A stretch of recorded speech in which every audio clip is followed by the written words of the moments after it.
नमस्कार दोस्तों, गार्डनिंग जिनके लिए नया शौक है उनके लिए कुछ विशेष जानकारी ताकि उनके सभी पौधे अच्छे से बढ़ सके।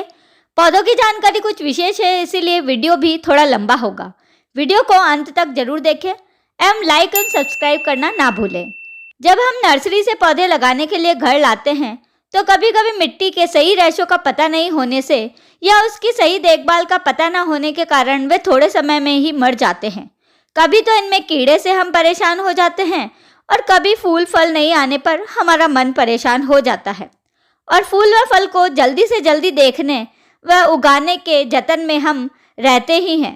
तो चलिए इस वीडियो को दो भाग में बांटते हैं। पहली वीडियो में पौधों में मिट्टी के रेशो के साथ हाइब्रिड प्लांट को तैयार करने के तरीकों के बारे में, दूसरी वीडियो में मैं पौधों के फर्टिलाइजर खाद की जानकारी के साथ जीवामृत तैयार करने की तरीके आपको बताऊंगी ताकि आपके पौधे स्वस्थ रहें हमेशा व कम समय में ही आप फूल उनमें देख सकें। सबसे पहले आप गमले में अलग अलग प्रकृति के पौधों के लिए हवा, पानी, धूप की व्यवस्था देखें व उनमें खाद का चयन भी उसी प्रकार करें एवं गमले का चुनाव भी पौधों की जड़ों के हिसाब से ही करें।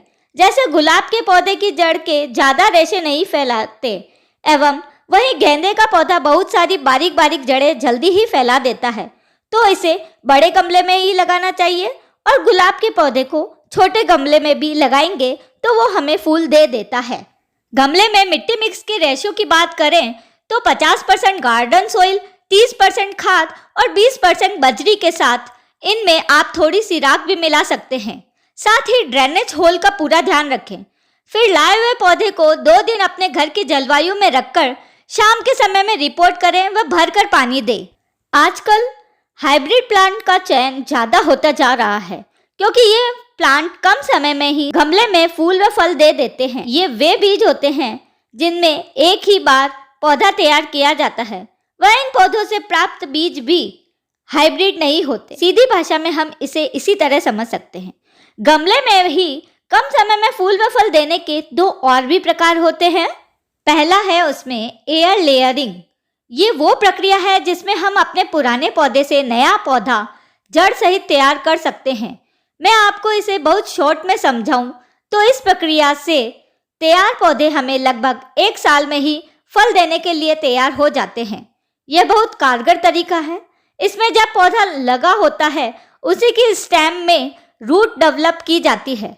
इसमें कोकोपीट के साथ ब्रांच को थैली के साथ पैक करके बांध दिया जाता है। इसकी स्टेम पेंसिल के आकार की होनी चाहिए। इसमें चाकू को सैनिटाइज करके स्टेम को थोड़ा छीलकर उसे कोकोपीट जो कि गीली हो बांध दें। आप देखेंगे कि 1 महीने में उसमें रूटिंग हो जाती है। ये काम आप बारिश के समय में करें तो रिजल्ट 100% मिलेगा। इस प्रक्रिया से हम कई हाइब्रिड पौधे फल व फूल के आसानी से तैयार कर सकते हैं। मिट्टी के लगाई गई कटिंग 80% खराब हो जाती है, लेकिन एयर लेयरिंग काफ़ी आसान है और 90% सक्सेस भी होती है। हाइब्रिड प्लांट को तैयार करने की दूसरी प्रक्रिया है ग्राफ्टिंग प्रक्रिया। ग्राफ्टिंग प्रक्रिया में 2 अलग अलग तनों को जोड़ा जाता है जिसमें एक तना जड़ सहित व दूसरा बिना जड़ वाला होता है। दोनों तनों को इस प्रकार जोड़ा जाता है कि दोनों तने आपस में जुड़कर एक नया पौधा तैयार हो जाते हैं। दोनों पौधे मिश्रित रूप बन जाता है एक पौधा जिसमें दोनों पौधों के गुण पाए जाते हैं। जैसे आम की 2 वैरायटी को साथ में लगाकर दोनों के फल को एक ही पौधे में प्राप्त होना, या फूलों में जैसे गुड़हल, गुलाब या फिर कई पौधे जिनमें अलग कलर या प्रजाति को इस प्रक्रिया से एक ही पौधे में मिलाकर उगाया जा सकता है। ये कम समय में ही गमले में फूल व फल देने के साथ साथ कम लागत, अधिक गुणवत्ता में तैयार हो जाता है।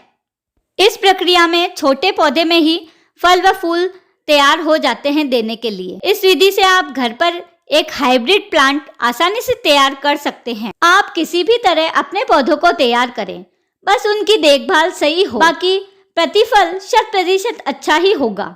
अगली वीडियो भाग 2 में हम पौधों के फर्टिलाइजर की बात करेंगे। स्वस्थ रहें और प्रकृति से जुड़े रहें। धन्यवाद।